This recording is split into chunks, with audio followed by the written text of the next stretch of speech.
Hello there, my name is Rachel. I'm Director of Thought Education, and I wanted to talk to you a little bit this morning about climate education. Now, it's exciting to see that schools are starting to open the door to bring climate education into the classroom. But when it comes to teaching climate change and sustainability in schools, how we teach is just as important as what we teach. Teaching about sustainability or climate education is not just a subject that we can pop into a timetable following double French and just before lunch with a handy quiz at the end. This is an exploration of what it means to be human and alive, of what lies ahead for our species and so many other species on a rapidly changing planet, and of what the impacts our daily lives and daily actions can and will have on the future of life on Earth. And so this is a marathon that we're training young people for in our schools, not the 100-metre hurdles. And this sort of education needs to focus on long-term change with a whole school, whole community approach. Now, climate change requires us all to take a step back from some of the systems that we're living in and start to focus on big picture thinking to see some of the interconnectivity of the problems that we face and the solutions that we need to focus on. Climate change is environmental sustainability. Climate change is social justice. Climate change is racial inequality. Climate change is regeneration and rewilding. Climate change is mental health and well-being for people and planet, and therefore an education on climate change needs practical, factual and theoretical learning just as much as it needs social and emotional unlearning. This sort of learning requires humility, and it welcomes us all to enter discussions with what's known as a learner's mind. Now, whether we're learning and teaching about plastic pollution or species extinction, whether we're exploring the history of race and colonialism and unconscious bias, things that are impacting climate justice, or whether the patterns of extractive behaviours that we're talking about which lead towards climate collapse, these interrelated discussions require us all to question many of the stories that we've been told in our lives and to recalibrate our understanding or update, if you like, our knowledge about who we are and how we live in the world to help us to create healthy futures for people and planet. And so teaching about sustainable and regenerative futures in schools is not the same as teaching algebra on a Wednesday afternoon, because this sort of learning requires a much wider and a much deeper approach. Now, over the last 18 months, COVID has brought many issues to the surface that have required our attention and that have clearly highlighted many of the cracks in our societies that are leading to the crises that we're now facing. We're facing a personal crisis. We can see this through the rising levels of mental health pandemics sweeping across the world. We're facing a social crisis. We can see this through growing levels of inequality and injustice in our social systems. And we're facing an environmental crisis, which is getting ever harder to ignore.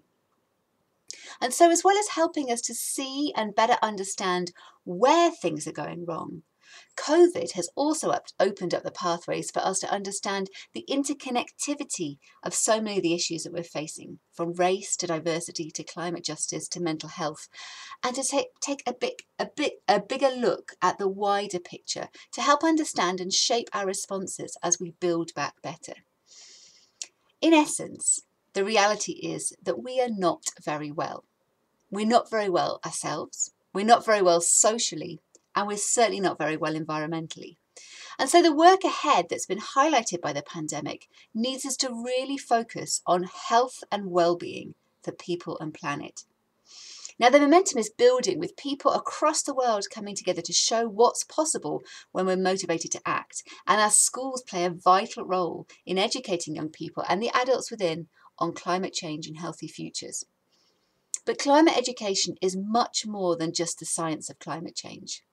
In essence, it's a combination of information, emotion, and something called unlearning. This is a process of letting go of old behaviours or beliefs and updating our information. And so how schools approach these issues is incredibly important. This is not the job of the geography department or one lead teacher. This sort of learning requires a whole school, whole community approach because it needs to focus on big picture thinking. It needs to look at long-term behaviour change and on creating the space, the opportunity and support for this learning to happen in schools, whether that's in the classroom, the canteen, the playground, the school garden, the local community. This wider, holistic and connected approach has been seen across the world and happening in schools already, so we know it's possible. From Black Lives Matter to Fridays for the Future to decolonise the curriculum, young people across the world are growing louder in their response to the issues affecting their futures, and they're asking us to do something about them. And so the door for schools to act is wide open. The issues involved with climate education affect everything in the current and future lives of young people across the world, and our schools have a responsibility to educate young people for this world that they're growing into. Yes, teaching the facts of why climates are changing and what we can do to mitigate climate collapse is essential, but coupled with this is the need to teach the history of race as a concept, to teach about how colonialism has shaped our global systems and created deep-rooted patterns of behaviours and beliefs which help us better understand how racial and social justice directly connect to climate change. Now, yes, I recognise these subjects are complex, they're nuanced and they're deep-rooted, and for many teachers and schools, they perhaps feel terrifically uncomfortable or inconvenient, and yet we cannot simply keep avoiding these conversations. As educators, we need to be learning and creating safe spaces and brave spaces for young people to give them the opportunity to talk about and learn about many of the big issues of their time, and to recognise that so many of these issues, from racial to social to environmental justice, are intricately connected and relate directly to each other. And so we need to offer young people the space to ask questions about these issues, to share their thoughts and feelings, and to talk about their uncertainties or anxieties, so that we can move from a position of overwhelm to a space of empowerment. Climate education is not just for some of us, it's for all of us. And no matter how old we are, this is a journey we need to take. It's a journey of listening, of learning, of unlearning, of humility, of doing, of trying, and of relearning together. By recognising the possibilities for empowering teachers in this learning, we can create the catalyst for culture change in our schools, which has the capacity to ripple out into the wider communities.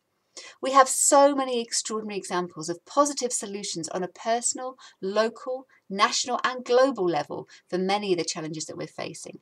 And so this sort of learning, where we're coming together to explore these ideas, can really help to spread a wave of positive infection and action in our communities.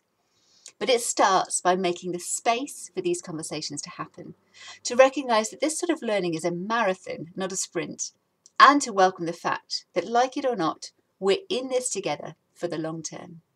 Good luck, and we're here to support you on this journey every step of the way.